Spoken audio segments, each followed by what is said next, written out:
बिजनौर लोकसभा क्षेत्र की मीरापुर विधानसभा सीट पर सभी पार्टियों ने अपने प्रत्याशियों की घोषणा कर दी है और इसी के साथ मुकाबला अब यहां पर रोचक हो गया है, क्योंकि 3 कैंडिडेट यहां पर मुस्लिम है और एक ओबीसी है। तो 3 मुस्लिम कैंडिडेट का त्रिकोणीय मुकाबला किसका खेल यहां पर खराब करेगा, इस पर हम बात करेंगे और साथ ही साथ ये भी हम बात करेंगे कि मीरापुर विधानसभा सीट के जातीय समीकरण क्या कुछ हैं और इसके अलावा ये भी हम समझेंगे कि चारों प्रत्याशी जातीय समीकरणों में कितना फिट यहाँ पर बैठ रहे हैं और कौन किसको टक्कर दे रहा है, कौन किस पर भारी पड़ने वाला है। तो चलिए करते हैं वीडियो की शुरुआत।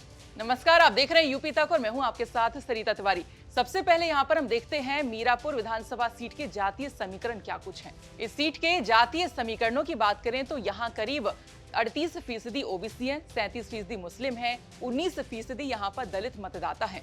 अब बात करते हैं प्रत्याशियों की, जिसमें एनडीए से आरएलडी प्रत्याशी मिथिलेश पाल हैं, सपा से पूर्व सांसद कादिर राणा की बहू सुंबुल राणा यहाँ मैदान में है, बसपा से शाह नजर को प्रत्याशी बनाया गया है, तो वहीं आजाद समाज पार्टी ने जाहिद हुसैन को अपना प्रत्याशी बनाया है।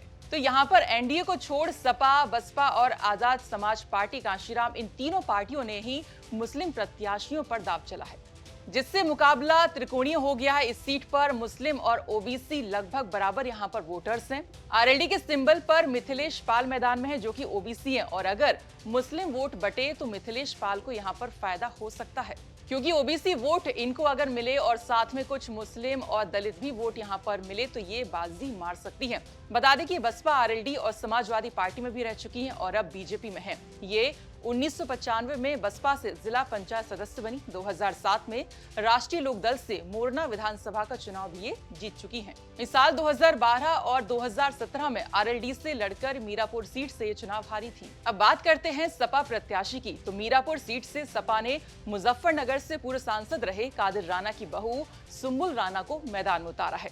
सुंबुल राणा एक राजनीतिक घराने से संबंध रखती हैं। उनके पिता मुनकाद अली बसपा के वरिष्ठ नेता हैं। सुंबुल राणा ने एमए की पढ़ाई की हुई है और वो एक गृहिणी है।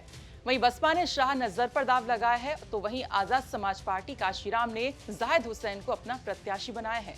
अब 3 पार्टियों के 3 मुस्लिम प्रत्याशी होने के कारण मुस्लिम मतदाता यहां पर बढ़ सकते हैं, जिससे नुकसान मुस्लिम प्रत्याशियों को हो सकता है।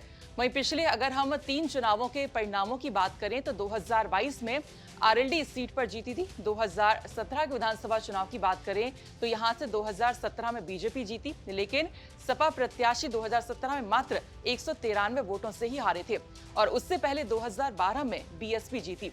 आपको बता दें कि 2022 विधानसभा चुनाव में मीरापुर विधानसभा सीट से आरएलडी प्रत्याशी चंदन चौहान ने भाजपा के प्रशांत चौधरी को हराकर जीत दर्ज की थी, लेकिन लोकसभा चुनाव में भाजपा के साथ गठबंधन कर आरएलडी ने चंदन चौहान को बिजनौर लोकसभा क्षेत्र से प्रत्याशी बनाया था और वो जीत गए थे, जिसके बाद ये सीट खाली हुई। अब देखना ये होगा कि एक तरफ त्रिकोणीय मुकाबला और एक तरफ मिथिलेश पाल है, तो क्या मिथिलेश पाल इन तीनों प्रत्याशियों पर भारी पड़ती है या नहीं, ये तो जनता तय करेगी। फिलहाल इसी के साथ इतना ही। बाकी खबरों के लिए आप देखते रहिए यूपी तक। नमस्कार।